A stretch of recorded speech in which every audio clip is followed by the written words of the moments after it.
ಶ್ರೀಮತೆ ರಾಮಾನುಜಾಯ ನಮಃ. ವಿಷ್ಣು ಸಹಸ್ರನಾಮದಲ್ಲಿರುವ 17ನೇ ತಿರುನಾಮ ಅಕ್ಷರ. ಇಂದಿನ ಕಥೆಯನ್ನು ಕೇಳುವ ಮೊದಲು 27 ನಕ್ಷತ್ರಗಳ ಹೆಸರನ್ನು ತಿಳಿಯೋಣ.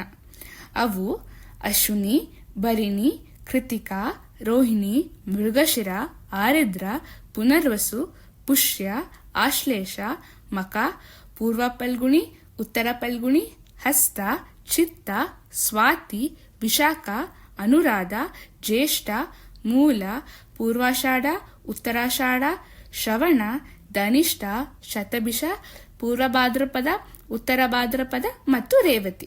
ದಕ್ಷ ಪ್ರಜಾಪತಿ ಎಂಬ ರಾಜನ ಪುತ್ರಿಯರೇ ಈ 27 ನಕ್ಷತ್ರಗಳು.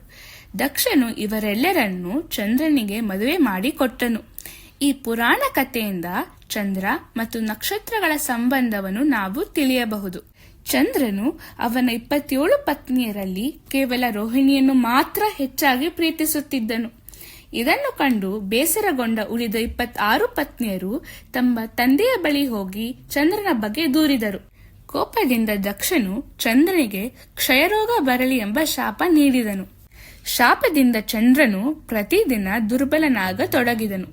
ಹುಣ್ಣಿಮೆಯಿಂದ ಅಮಾವಾಸ್ಯೆಯವರೆಗೆ ಚಂದ್ರನ ಕಲೆಗಳು ಕ್ಷೀಣಿಸುವಂತೆ ಅವನ ಹೊಳಪು ಮತ್ತು ತೇಜಸ್ಸು ದಿನೇ ದಿನೇ ಕಡಿಮೆಯಾಗುತ್ತಿತ್ತು. ಚಂದ್ರನು ದಕ್ಷನನ್ನು ಕ್ಷಮೆ ಕೇಳುತ್ತಾ, ನನಗೆ ಬಂದ ಶಾಪದಿಂದ ನಿಮ್ಮ ಮಕ್ಕಳೂ ಕಷ್ಟಪಡುತ್ತಿದ್ದಾರೆ. ಪತಿ ಕಷ್ಟಪಡುತ್ತಿದ್ದರೆ ಪತ್ನಿಯರು ಸುಖವಾಗಿರಲು ಸಾಧ್ಯವೇ? ಇನ್ನು ಮುಂದೆ ಎಲ್ಲರನ್ನೂ ಸಮವಾಗಿ ನೋಡಿಕೊಳ್ಳುತ್ತೇನೆ. ದಯವಿಟ್ಟು ಈ ಶಾಪದಿಂದ ನನ್ನನ್ನು ಕಾಪಾಡಿ ಎಂದು ಬೇಡಿಕೊಂಡನು. ದಕ್ಷನು ಚಂದ್ರನಿಗೆ ಮೈಲಾಡುತುರೈನಲ್ಲಿರುವ ತಿರುವಿಂದಲೂರಿನ ಪುಷ್ಕರಿಣಿಯಲ್ಲಿ ಸ್ನಾನ ಮಾಡಿ ಪರಿಮಳ ರಂಗನಾಥ ಸ್ವಾಮಿಯನ್ನು ಪ್ರಾರ್ಥಿಸು. ಅವನೇ ಈ ಶಾಪದಿಂದ ನಿನಗೆ ಮುಕ್ತಿ ಕೊಡಲು ಸಾಧ್ಯ. ಆದರೆ ಎಲ್ಲಾ ಪತ್ನಿಯರನ್ನು ಸಮವಾಗಿ ನೋಡಿಕೊಳ್ಳುವ ನಿನ್ನ ಮಾತನ್ನು ಮರೆಯಬೇಡ ಎಂದು ಎಚ್ಚರಿಸಿದನು.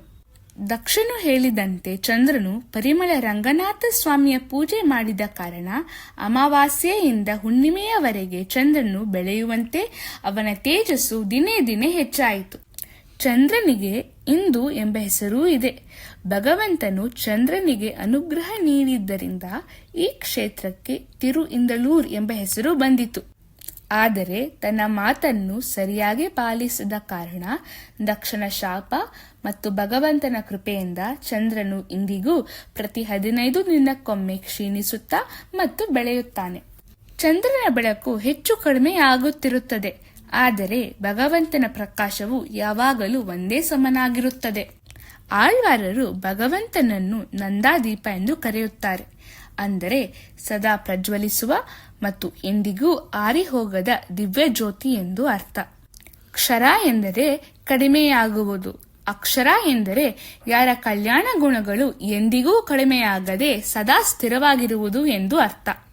ಪ್ರತಿದಿನ ಅಕ್ಷರಾಯ ನಮಃ ಎಂದು ಪ್ರಾರ್ಥಿಸಿದರೆ ನಮ್ಮಲ್ಲಿರುವ ಒಳ್ಳೆಯತನ ಮತ್ತು ಸಂಪತ್ತು ಸ್ಥಿರವಾಗಿರುವಂತೆ ನೋಡಿಕೊಳ್ಳುತ್ತಾನೆ. ಶ್ರೀಮತೆ ರಾಮಾನುಜಾಯ ನಮಃ.